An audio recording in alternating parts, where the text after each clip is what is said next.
Lord of the Mysteries. Chapter 1354. This night. Late at night, the clanging sound of the door and windows opening woke Wendell up from his deep sleep. He warily rolled off the bed and surveyed his surroundings. What happened? Utopia encountered a super heavy storm? It wasn't easy for the recently insomniac Wendell to fall asleep, but he had no choice but to get out of bed. His mind was still lethargic, and he looked rather lost. He soon realized that there was no wind blowing in from the open window, nor did the rain enter. It was like he had opened it while sleepwalking to take in fresh air. Wendell suddenly thought of the supernatural events that he had experienced and learned from the dossier. He was reminded of the fear of the unknown that once ruled his heart. He didn't know what else would happen next, nor could he guess what he would encounter. He felt a chill run down his back as he shivered again. At this moment, he heard the commotion outside the door. All sorts of voices entered his ears. There were the loud sounds of running, the sounds of judgment, the declarations of orders to be changed, and unconcealed shouts. Something is wrong with the underground seal. Be on high alert. Underground seal? What kind of item is sealed beneath the Iris's hotel? Wendell was surprised and confused. He couldn't help but walk to the door and look around. He then saw an MI9 colleague, who he barely knew, and Colonel Zyoderi Cha, who was on duty tonight. Did MI9 find Utopia because of me? They're here to handle the abnormality? Wendell instinctively frowned just as the thought flashed through his mind. He discovered that the corridor outside was completely different from the Iris's hotel. Not only were there gas lamps on both sides, but there were also classical candle stands. The floor was very bright, and the ceiling was more than 3 meters high. This isn't the Iris's hotel. Wendell suddenly turned around and sized up the room he was in. He quickly recognized that this was his sleeping quarters at MI9 headquarters. His luggage was placed quietly in a corner without any signs of movement. Wendell clearly remembered that he had headed to Utopia through the washroom in his room. He wasn't too confident in the process, so he didn't bring his luggage and only held the subpoena from Utopia's courts. Tap. Tap. Tap. He quickly ran to the window and looked outside. What greeted his eyes was the garden and lawn at MI9 headquarters. I'm back in Backland again? Or perhaps I didn't return to Utopia at all. I was just too tired and ended up having a dream in my sleep. Wendell dazedly walked back to his bed and sat down. After about 10 seconds, he suddenly jumped up and picked up his coat from the ground. Then, he saw the Utopian subpoena in the inner pocket of the coat when it should be inside a drawer. Wendell fell silent, as though he had become a statue. Travel columnist Monica also woke up from the banging of the doors and windows. She sat up straight, pulled the blanket up, and placed it in front of her chest. The sleepy-eyed Monica's first reaction was that a robber had barged into the hotel. She was about to scream and call for the police. But in the next 10 to 20 seconds, Monica didn't hear any footsteps entering her room. However, there were more and more people gathered along the corridor. What happened? It doesn't seem like a hurricane. Was it a prank? Damn clown, if I knew who it was, I would definitely kick his ass hard. The voices of discussion were mixed with all kinds of curses. Monica didn't think much of it when she heard it. Instead, she thought of using the crowd's discussion to consider the reason underlying the paranormal activity and write it in her traveling column. But as she listened, she gradually realized something was amiss. How could Iris's hotel have so many guests? She remembered clearly that on this floor, there were at most 5 rooms with guests. This included her room. At that moment, Monica thought of the ghost stories she had heard. She immediately felt as if there were wraiths and shadows outside. She had originally stretched her feet towards the bedside, preparing to leave the room to participate in the discussion and grasp more details for her writing material. But now, she retracted her feet and curled into a ball, trembling. A few seconds later, she heard a man say, I asked the hotel owner, and he said that he had no idea what happened. Perhaps there was a short storm just now.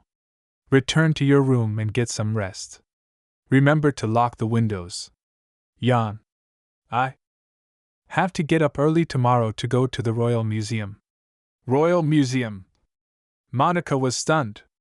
As a travel columnist, as a traveler who had been in Utopia for a long time, she naturally knew that there was no Royal Museum. In the Lone Kingdom, a museum with such a royal name would definitely be in Backland. To take a steam locomotive from Utopia to Backland required many hours.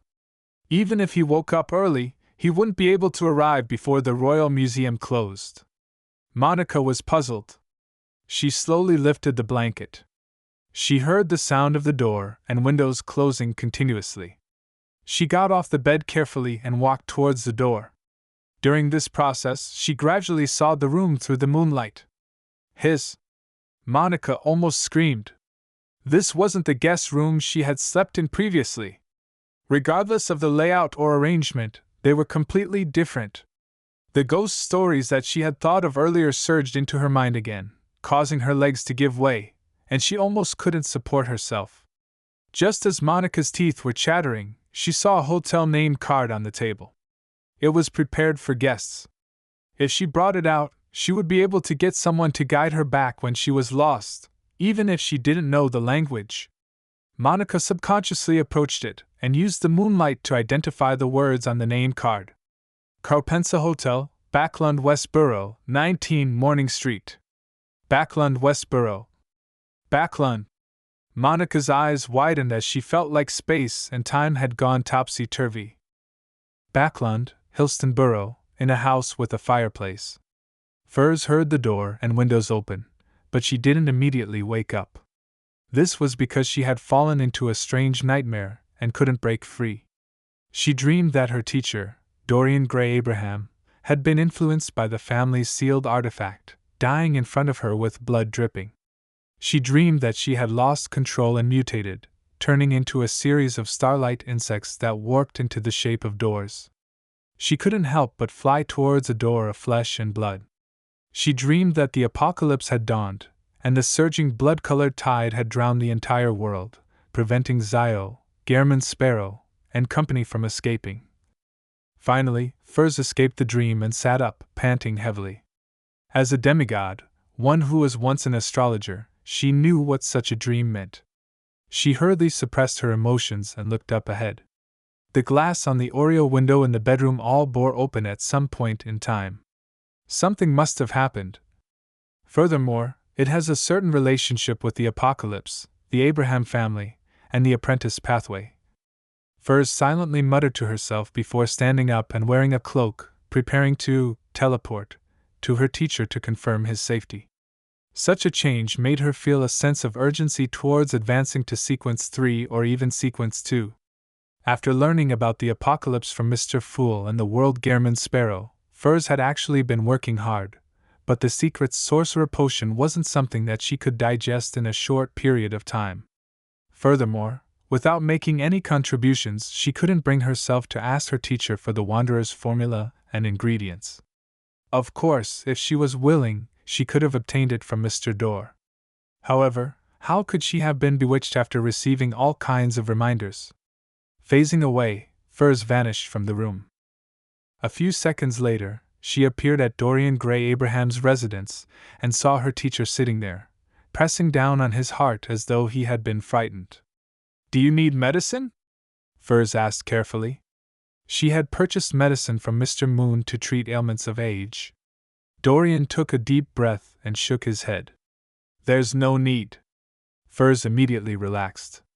"Teacher, I dreamed that you were affected by the negative effects of the sealed artifact. The windows and doors around me had undergone unnecessary changes, so I came over to take a look." Dorian looked up at the window open and said with a serious expression, "Your dream wasn't wrong. I nearly died just now, but at the most critical moment, the seal came into effect." Having said that, he suddenly stood up and said to Furs, "Quick! Bring me somewhere else. I'm worried that something might happen to the other family members." Without any hesitation, Furs immediately grabbed her teacher's arm and asked for the exact location. Their figures rapidly faded away and disappeared.